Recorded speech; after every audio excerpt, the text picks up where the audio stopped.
views and opinions expressed in the following program are those of the program host and do not necessarily reflect or represent the views and opinions held by TCN TV Network Incorporated. Due to the social nature of this broadcasting channel, videos may contain content copyrighted by another entity or person. The TCN TV Network claims no rights to the said content. TCN TV Network cannot be held accountable for the copyrighted content. TCN TV Network is a messenger and sharer of information and strives to verify but cannot warrant the accuracy of copyrights or completeness of the information on this program.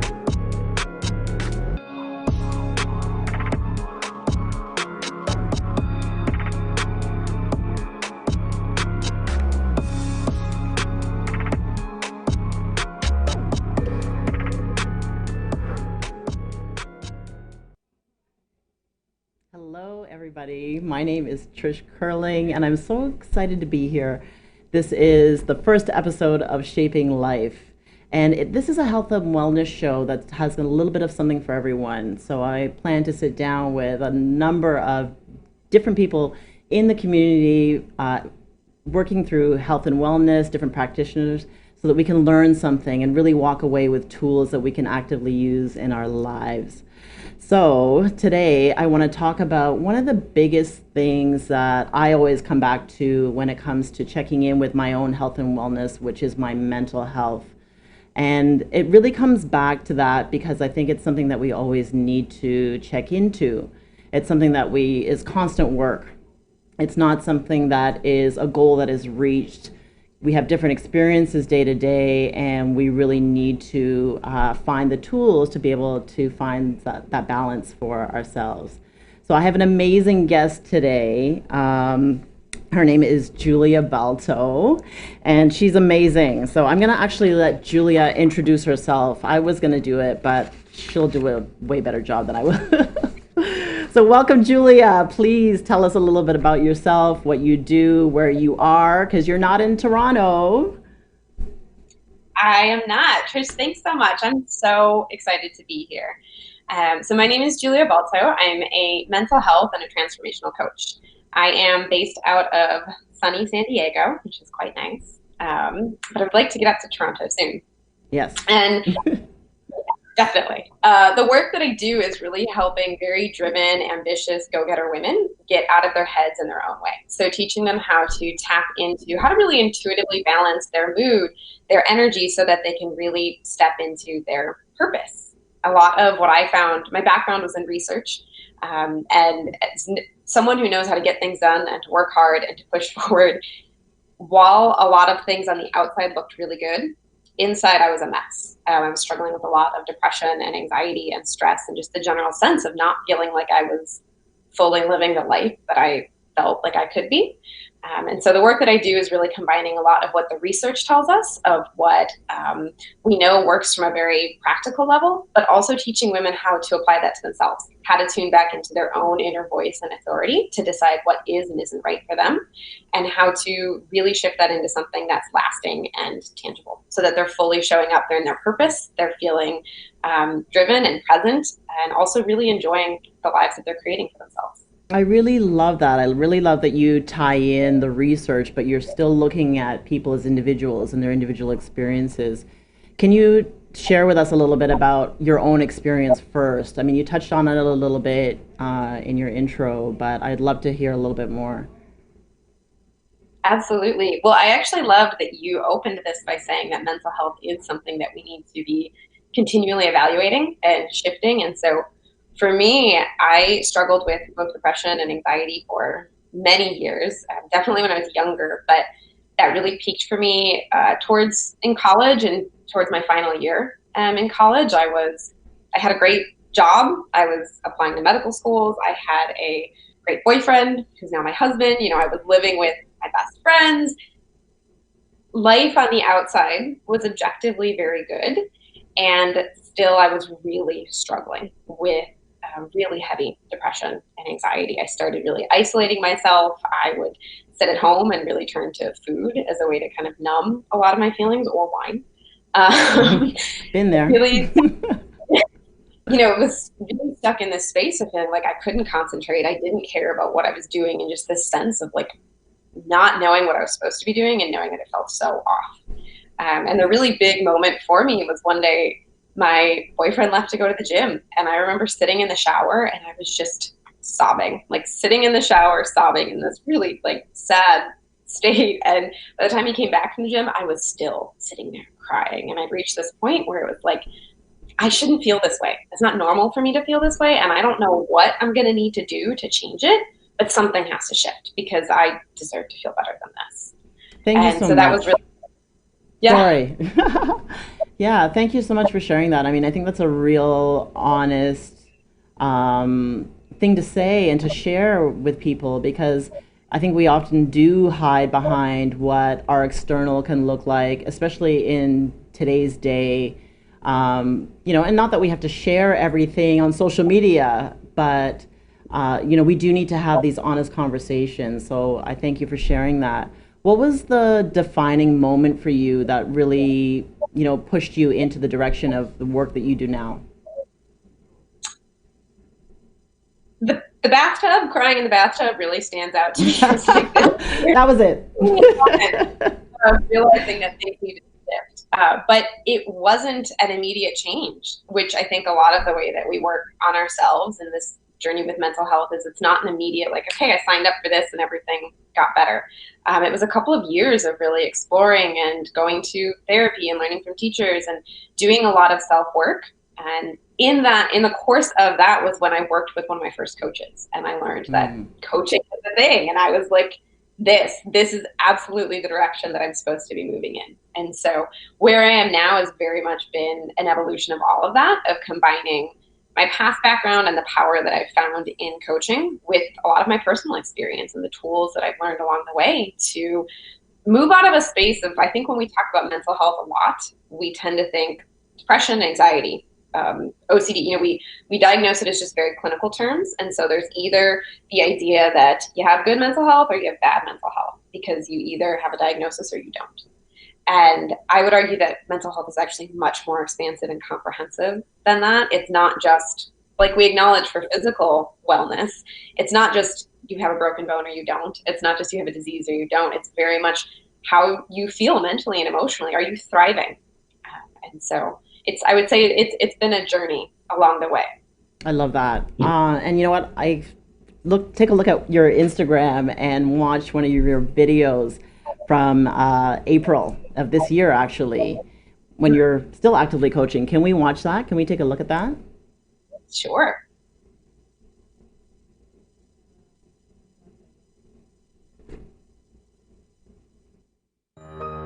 Are you retiring smart? Make your home's equity work for you.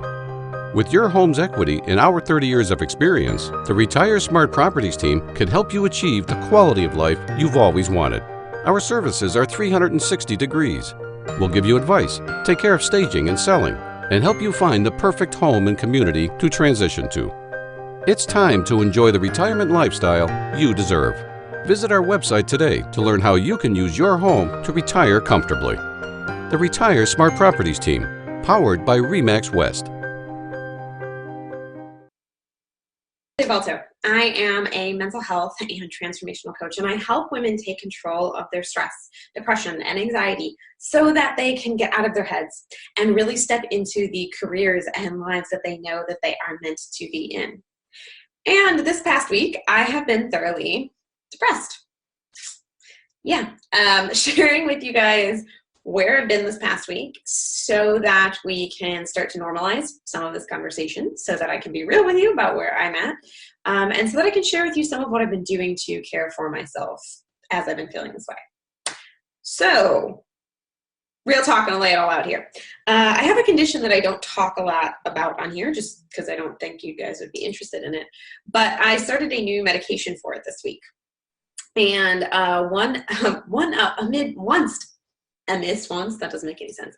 One of the many side effects of this medication, aside from feeling like my nerves are all tingly and my face feels heavy, is I've been really, really depressed this week. Like, it's been really challenging for me to get out of bed. I just felt like this physical feeling of depression, of heaviness, not wanting to do anything. I've had a lot of really intrusive negative thoughts popping up. It's been very challenging for me.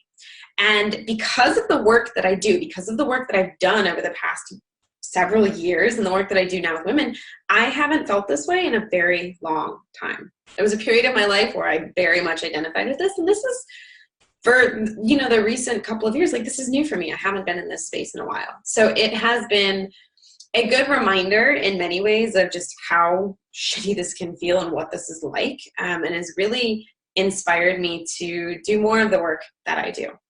And I think it's an important conversation for us to have. So first and foremost, we tend to think that depression looks a certain way, that when a person is depressed, or I'll even bring in like anxiety here as well, when a person is depressed or anxious, that means that they are hiding in bed, that they never wash, that they're the super sad, smelly person. And sometimes that is the case. Wednesday.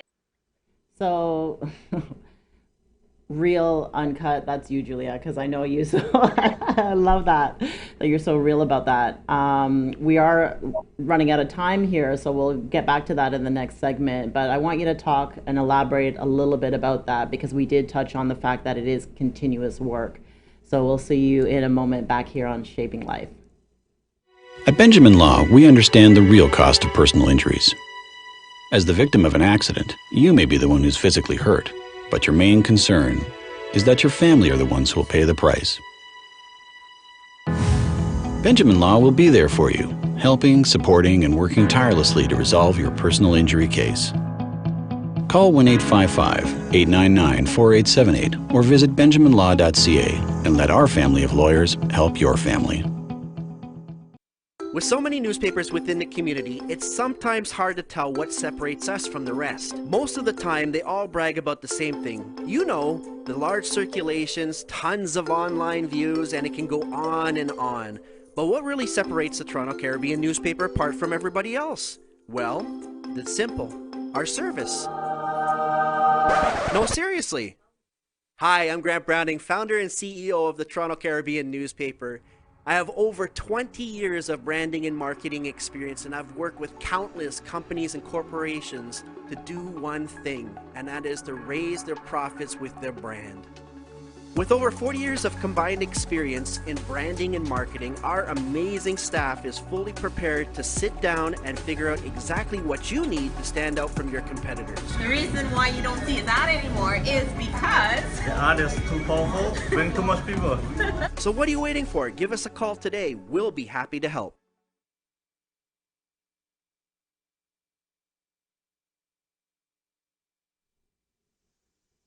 Great, welcome back. So Julia, let's talk about that video. Tell us about why you posted that and how you were feeling.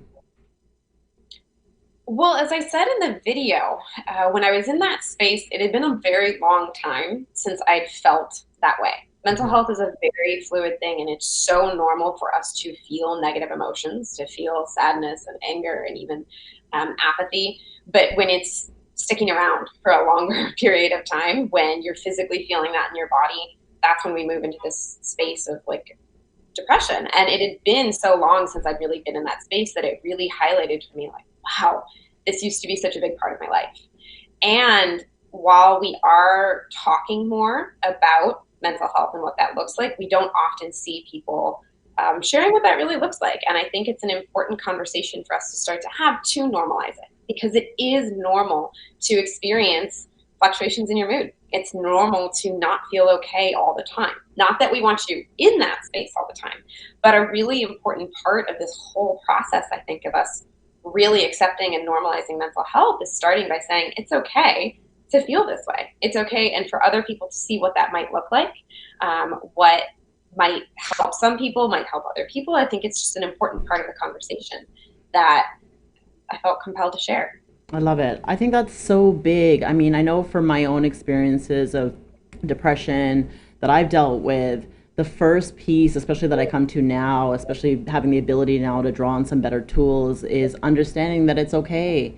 So even just telling myself in that moment, you know what, it's okay, I can feel this, and I'm gonna move beyond this. And I think that's a really, really important piece. So giving yourself that permission to feel, understanding that it will pass and seeing beyond that allows you to feel human, I think. So I like that you kind of frame it in that way. I want to get into some of your process and actually what you do, the work with your clients. Let's look at these testimonials.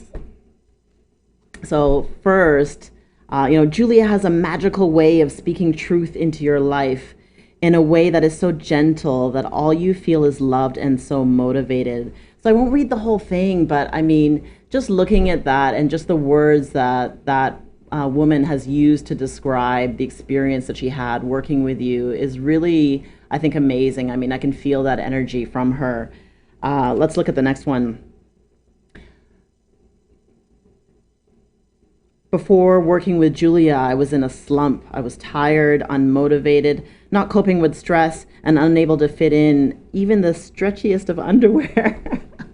So I like that. I wanted to be excited about life again, wake up motivated and happy, and to be living the healthy lifestyle I once had. So again, I won't read the whole thing, but again, that honesty of really some of the things that we experience and feel that are so real. So talk up to me a bit about your process. I will definitely say that my process is grounded and rooted in a space of total acceptance and love. We tend to think, even in the way you were talking, the way when we notice that we're experiencing challenging emotions, we're like, snap out of it, get over it, get up and go to work. And we do this because we think it's going to help push us into a better state. But what I found is that what we really need is a space where we can validate that it is okay, that we are okay for feeling whatever we are feeling without judgment. And starting from that space, from a space of unconditional acceptance and love, actually allows us to process through the feelings and the things that are coming up. And so I mentioned, I very much believe in a mind, body, spirit approach to all of this. I don't think it's as simple as fixing one simple little thing and putting a Band-Aid on it. So my process definitely delves into first stripping away some of the layers, I would say, that we have picked up from other people of who we should be, of how we're supposed to be operating, of what our lives are supposed to look like, of how we're supposed to show up in the world. These are all pieces that we've picked up from our parents, from our culture, from the people around us, and so often don't remotely identify with who we actually are. And so it's a process of really coming back to, it's not becoming someone new, it's really letting go of all of the stuff that is not you and re-identifying with those parts of yourself that really is capable of deep self-love and compassion, but also like a fierce energy when you need to power through, the ability to trust your inner wisdom. So it's a lot of that kind of reacquainting yourself with who you really are. I like that. Continue, please. Well, and as we start to explore that, I believe, also have to support what's happening physically in our bodies. So when we look at mood, it's a combination of everything. It's not just that you're thinking negative thoughts. It's not just that you have a chemical imbalance that might be occurring, but we got to look at the deeper reason why. So when we start to do some of the work, really exploring, getting you back in touch with trusting yourself and who you are and what you're capable of, we also have to support that physically. Because you can be doing all of that work, and if you're still feeling anxious and foggy-headed and lethargic, it's really challenging to show up that way. And so a lot of that then involves bringing in pieces like diet and exercise, sleep, and energy clearing and meditation as really fundamental practices that they're the basics, right? It does come back to mainly like eating some vegetables and have some healthy fats, maybe try protein. None of it's like crazy complex. It's really all going back to the basics, but making sure that we're supporting your body so that you can step into that new space that you created. And then the final step, I would say, is tackling the mindset pieces, those little gremlins that come up that as you're moving into this space of starting to reconnect and starting to feel better. All of us have doubts that come up of who am I to do this and can I do this? And actually, everyone's right. I'm not good enough. Like I'm not thin enough. I'm not smart enough. I'm not productive enough.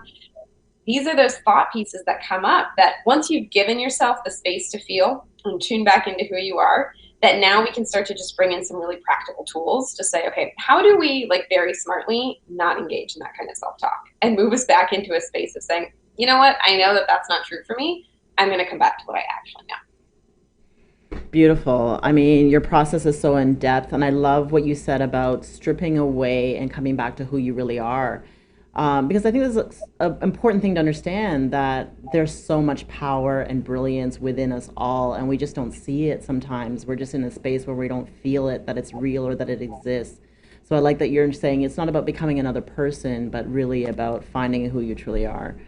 I was going to go a little bit deeper with you into how about even to just touch on nutrition, but I really want to get into your mini course because I think that's something that I really want you to share with everyone. So can we just take a look at the link as you talk about that, Julia?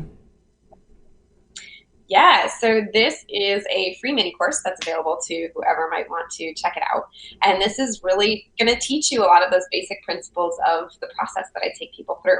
It's a way for you to walk yourself through it. There's 4 videos and work accompanying worksheets that are going to walk you into this process of tapping into some of that self-love. Instead of coming from a space that says, like, I'm stressed, I'm anxious, I'm depressed, and I'm broken, and I need to be fixed, of really coming back from a more empowered space of saying, like, I'm a human being, and I have feelings and emotions that are real, and they're a little painful right now. And these are the things that I can do to start to move through those pieces. And so there's 4 videos. Go ahead. Oh, go ahead. No, go ahead. So it's 4 videos actually walking you through kind of what I just talked about with some of those main steps. And so first, starting by giving you some tools and ideas of how to start reconnecting with your authentic self, what that actually looks like, of how we start to shed some of the beliefs and pieces that we've picked up from other people. And this, I like to start with this piece because there's so much we can do to improve our mental health. Like, we can clean up our diet, we can sleep more, we can take walks outside, we can talk with friends. All of that is actually quite simple. What makes that challenging is when we're stuck in a space of saying, I don't know that I can do that, and if I'm worth that, and we have all of these other thoughts and pieces that are going on inside. And so this is something where I like to start by reconnecting us back with our truth, with who we really are, before we move into a space of setting goals and saying, this is the next piece that I'm going to be working on. And even in that, because our beliefs are so inherent in everything that we do, when we do move into supporting you with habits around food and exercise and sleep, this also has to come from a space of self-love. I know I personally, when I was really struggling, tried just about every diet you can think of, every exercise program in this way to try and fix myself and make myself smaller and more acceptable, which was just feeding that narrative that I wasn't good enough. And so this also has to come through the lens of, like, deep self-love. And we bring in the mindset pieces to really start to look at those repetitive thoughts that you have, those beliefs of not being good enough, of not being thin enough, of not working hard enough, whatever those are that are coming up for you, of not being, not being comparable to other people in your field or where you're at, really starting to take a look at those and where they come from, and owning whether or not those are yours. Are those a part of your authentic self?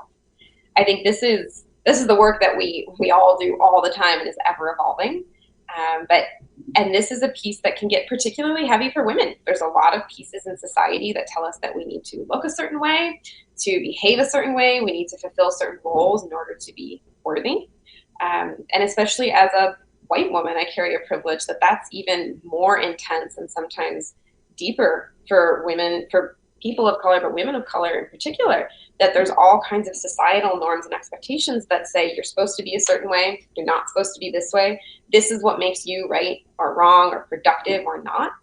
And to really take a look at those pieces and say, this I do believe in, this is a part of my truth, and this is totally not. This is something that I'm going to need to work through and let go of so that I can go back to taking the step, just building the habits that actually allow me to feel the way that I want to feel. That's so key, and the fact that you have that understanding is really crucial in terms of the women and the wide variety of women that you work with. We're going to come back and we're going to talk about a little bit more about your new podcast. So see you back in a moment on Shaping Life. Happy birthday to you. Happy birthday to you. May your dreams all come true. Happy birthday to you.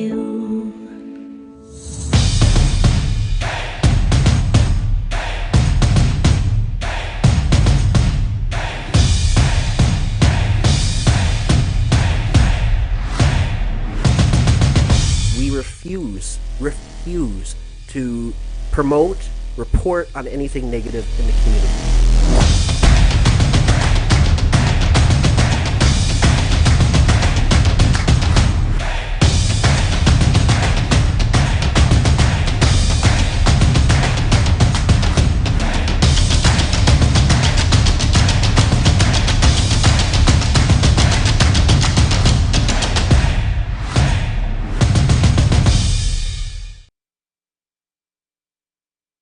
Happy birthday to you. Happy birthday to you. May your dreams all come true. Happy birthday to you.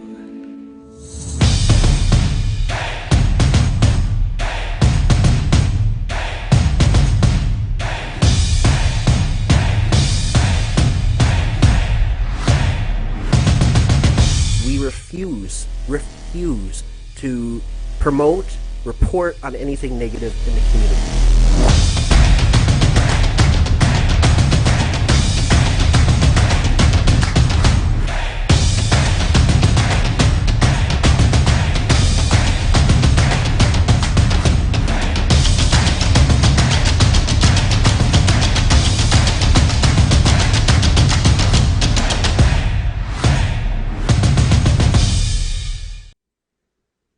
So Julia, as I mentioned before the break, you've done something really exciting this year. You started a really important podcast with business strategist Karen Miasis this year called Life Boss Becoming Unstoppable. Can you tell us about that?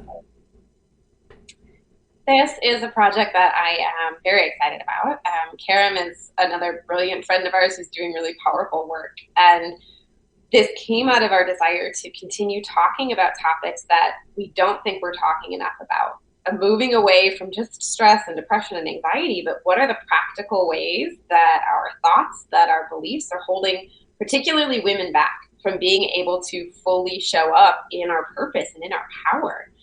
We know that women are insanely powerful and have such big work to do in the world, if it's in their families, if it's in their careers, if it's both. And when we have silly things like beliefs that we're not good enough and a lack of boundaries and Wonder Woman syndrome, all of these pieces that keep us stuck in playing small, I don't know, we're just kind of tired of that. So this was a conversation that we really were excited to start having about how do we practically start to shift through those pieces. It's one thing to talk about not playing small or not doing it all, right? Or even like I think it's a pretty big conversation now, like you have to have boundaries. But what does that actually look like, and how do we do that on a practical level so that we feel good in our bodies, in our relationships, in our businesses, and the lives that we're creating? Amazing. I mean, I also want to make a point about how great it is, not because I'm on episode 7, June 24th, download on iTunes now, but I want to actually listen to an excerpt from your second episode on May 27th called Protecting Your Energy. If we can just listen to that excerpt for a second, and I'm going to get you to talk about that.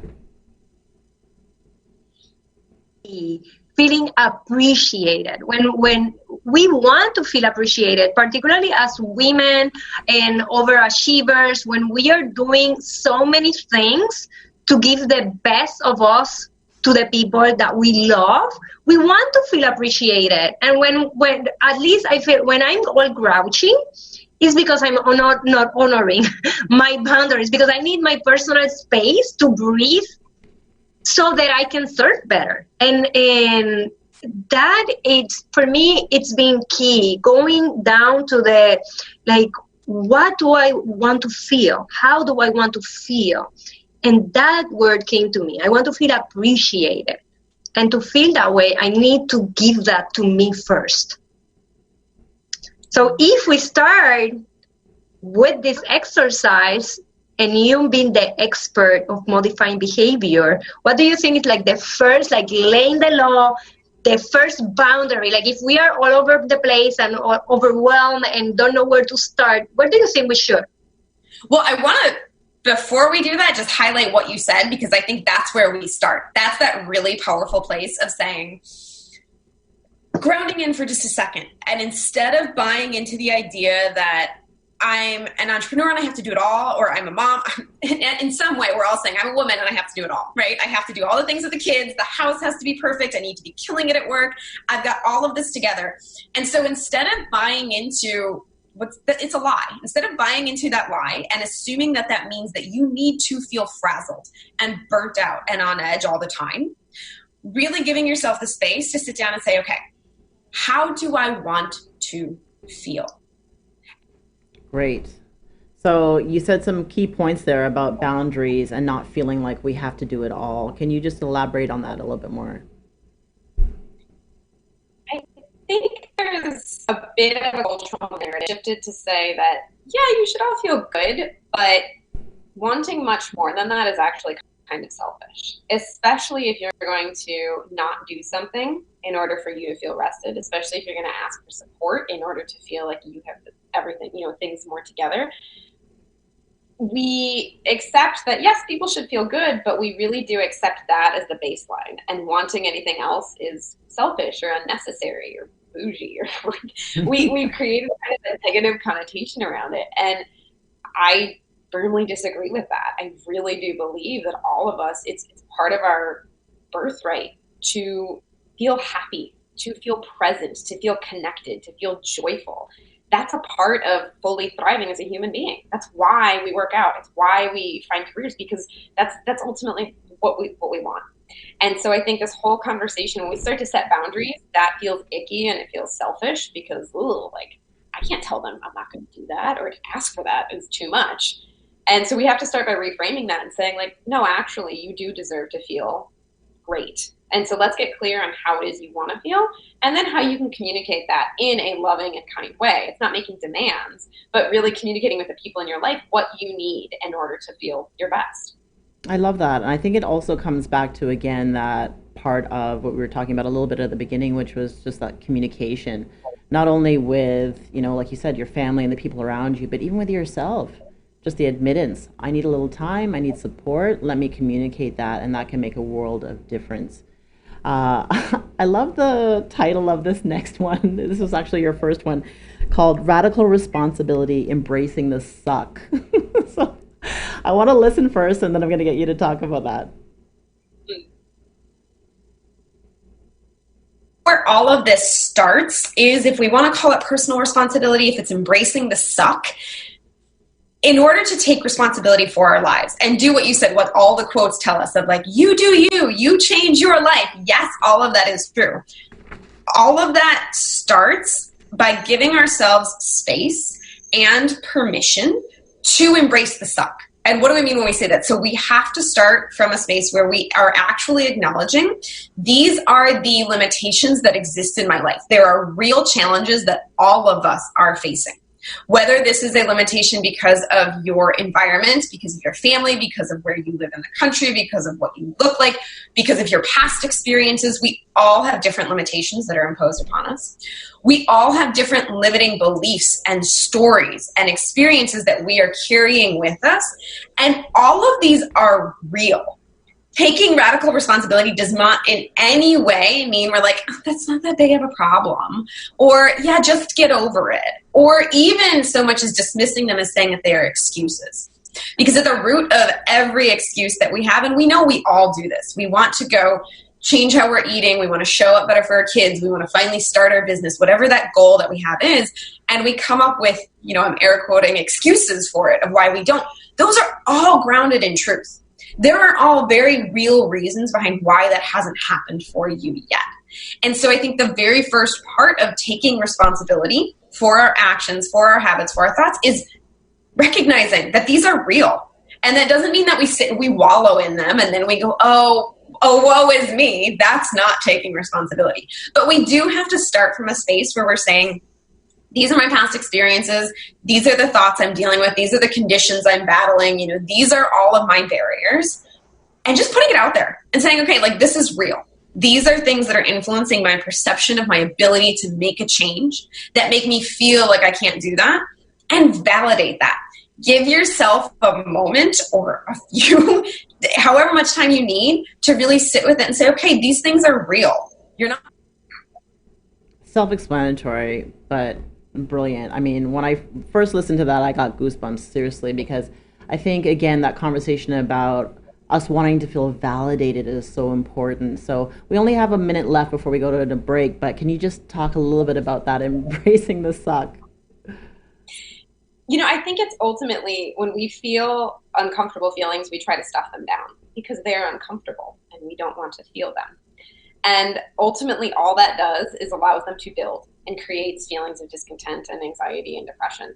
And so when we acknowledge that sometimes the suck is there and it sucks, to just validate that, to give it to yourself, to other people, a moment to say that this is what I'm experiencing, actually allows you to move through some of that. When we can acknowledge that this is what's actually happening and then move out of that space instead of just stuffing it down, it creates the possibility for change and moving forward. Instead of saying, it's not that hard, just suck it up, just do whatever you need to do, that's not a particularly growth promoting environment.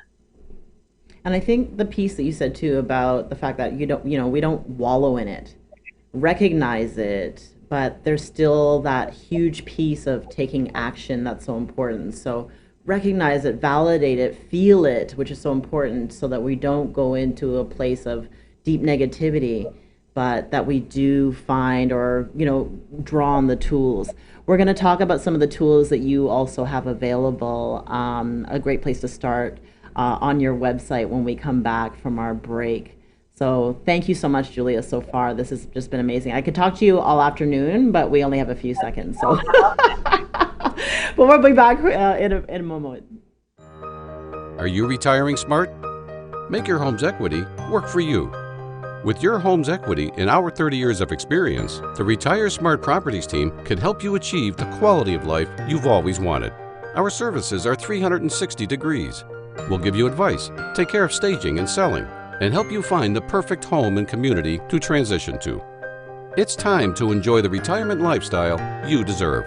Visit our website today to learn how you can use your home to retire comfortably. The Retire Smart Properties team, powered by RE/MAX West. At Benjamin Law, we understand the real cost of personal injuries. As the victim of an accident, you may be the one who's physically hurt, but your main concern is that your family are the ones who will pay the price. Benjamin Law will be there for you, helping, supporting, and working tirelessly to resolve your personal injury case. Call 1-855-899-4878 or visit benjaminlaw.ca and let our family of lawyers help your family. Okay, welcome back to Shaping Life. So I briefly said that we have some tools that you can actually start with. We talked about your mini course, but let's back up a little bit and let's talk about the quiz that's available on your website. Why is this a good place to start? I like the quiz because it's a way for us to take with a little bit of curiosity and less like I'm broken, please fix me, just to bring a little bit of curiosity to what might be going on. Mental health is a very holistic, complex picture. It's not just that you don't like your job or that work is stressful or you're whatever we pin that like one reason on. It's not just the food you're eating. There's so many different pieces that are at play here. And I think it can be really empowering to take a curious look at what are some of the pieces that might be going on for me? What might be impacting the way that I feel? Is this piece, does this feel a little bit more doable? Could this be an area? Like, is it, maybe changing my diet right now feels way too intense. Maybe even thinking about connecting with my authentic self. I don't know even how to start there. But taking a walk every day, that feels like something that I could do right now, given where I'm at. So I think when we shift the perspective from needing to be fixed and needing some radical intervention to change everything about us and really come from a place of curiosity and self-reflection to say what might be going on to make me feel this way. What could I shift today? I think it feels a lot better and it ends up being much more effective and helpful. Absolutely. Those manageable pieces are key. I mean, I'm a full believer in that as well, that it may not be this big overhaul with everything right away. And some people are able to do that, and that's fine if that, you do what works for you. But I think finding those manageable pieces that allows you to say, you know what, I can take control of this right now, and I feel like I can do that. So that already gets you off on the right start. What are you passionate about people knowing in order for people to understand how to recognize when they are feeling off before it gets out of control?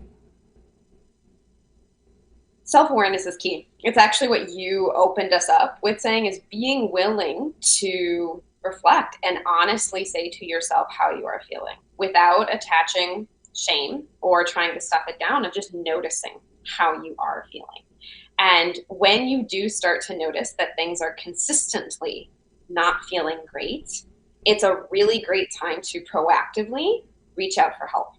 Whether that is help from a friend, from your partner, from a doctor, from a therapist, from a coach, whoever that might be, before you feel in a space, you don't have to justify like, well, it's not bad enough yet. That's, I think, a really common misconception, is that it's not, I'm okay. It's not that bad. When you're not feeling good to any level, and even if you're just wanting to say, I feel okay, but I really would like to feel better, that's when it is a great time for you to reach out to the people who love you, to the people who are going to support you, before you feel like you're spiraling down into a rabbit hole. We tend to isolate when we feel this way because we add a layer of shame. And so just understanding that this is normal. We all experience this, and there's no shame in feeling this way, gives you the opportunity to share that with someone and ask for help. Absolutely. And I think, it's shocking when you do reach out, whoever that is, like you said, whoever that you're going to reach out to, but then you really see how many people are dealing with the same thing, or know someone that has dealt with the same thing and can offer, here's something that you could do, or here's someone you could speak with. So again, those conversations and that communication is key. And I think, what you said about self-awareness is also really important. I know for me, in one of my times of deep depression, I didn't even realize it at the beginning. I felt like I was just, existing and just carrying on. I didn't really kind of see how far it was running away with me until it got very bad. And so, finally finding that self-awareness and realizing, hey, wait a minute, this is, I don't feel like me. What can I do about this? So, I'm very fortunate, to have great family and, great resources around me to be able to do that. So I like that you said that, just start the conversation with someone. So you and I have talked about this quite a bit before, Julia, but what are some actionable steps? You touched on that, these little things. What are some hardcore actionable steps that people can walk away with today after this episode? I would say that all of this has been surrounded in this theme of like, you're okay for feeling what you feel. And instead of creating that layer of shame or self-hatred for feeling that way, trying to come from a place of self-love. And sometimes that can feel very like, what does that even mean? How do I love myself? And so I think an actionable step that we can start to take is to create, even if it's 3 minutes in your day, time to breathe and give yourself permission to pay attention to the thoughts that are going through your head. And is this a voice that's saying like, oh, you messed this up again, and today is so awful, and why are you like this? That in itself is an act of self-love, of allowing yourself to recognize that those are the thoughts that are going through. And on top of that, if you choose to meditate, if you choose to journal, if you choose to, engage in a yoga practice, those are all phenomenal things. But it can start as small as giving yourself 30 seconds to take a few really deep breaths down into your belly and pay attention to the thoughts that are narrating your life for you. And if those are not thoughts that are helping you to feel inspired and happy and confident and loved, then to, pause, notice that that's okay, and ask what you might need to shift. What might you need in order to get out of that headspace? Amazing. I wanted something that I should have asked you right at the beginning, but let's start here too, because this is something that I think has been pivotal in helping me to, manage, some of the things that I go through, which is gratitude. So I want to ask you, Julia, what are you grateful for today? Honestly, today I am feeling so grateful for the teachers and the women and the colleagues like you that I have in my life, because we are allowing each other to show up in this space, to talk about how we feel, to have that validated, and to continually hold each other in this light of like, girl, you're awesome. You can make this happen. You have this vision for the world. You're going to make this happen. And so I'm just feeling profoundly grateful for the people that I have in my life, which has been hard to cultivate at times because it's challenging to put yourself out there. Yeah. But to seek out teachers and friends and mentors and people who keep pushing you.